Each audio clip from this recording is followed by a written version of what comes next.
Assalamualaikum warahmatullahi wabarakatuh. Perkenalkan, saya Alizan Alfira dengan NIM 200210101 dari jurusan Administrasi Publik.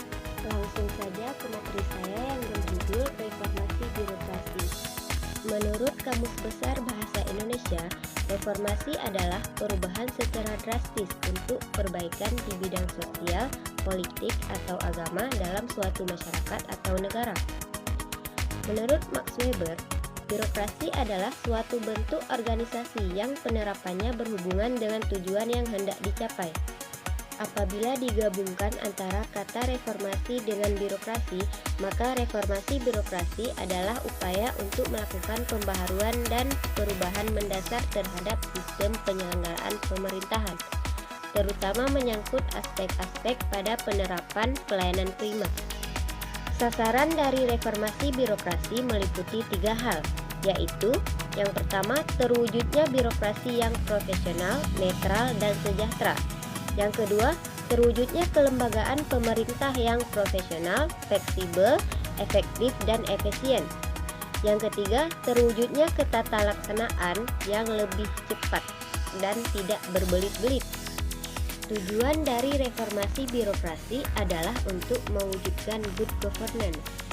Berikut adalah ciri-ciri good governance. Pertama, kompetensi.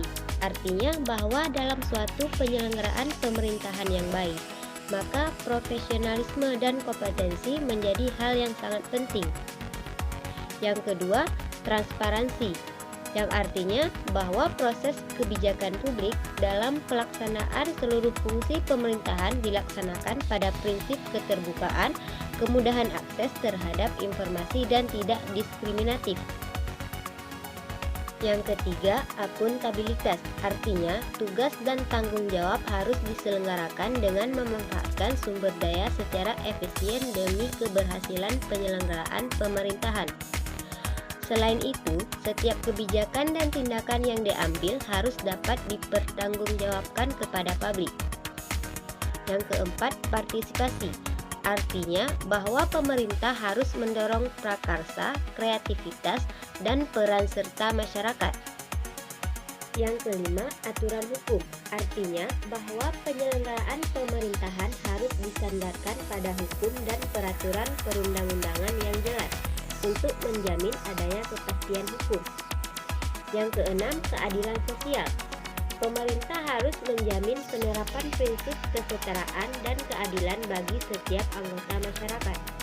Contoh reformasi birokrasi di Indonesia saat ini adalah upaya pemerintah dalam meningkatkan efisiensi dan transparansi di sektor publik melalui penggunaan teknologi informasi dan komunikasi.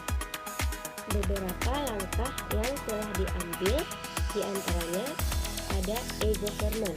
Pemerintah Indonesia telah meluncurkan berbagai portal dan platform elektronik untuk memberikan pelayanan publik secara online. Contohnya adalah portal pemerintah pusat dan portal layanan publik nasional yang menyediakan informasi dan layanan administratif kepada masyarakat secara digital. Selanjutnya ada juga sistem pemerintahan elektronik. Pemerintah Indonesia telah mengembangkan sistem pemerintahan elektronik untuk meningkatkan efisiensi birokrasi dan pelayanan publik.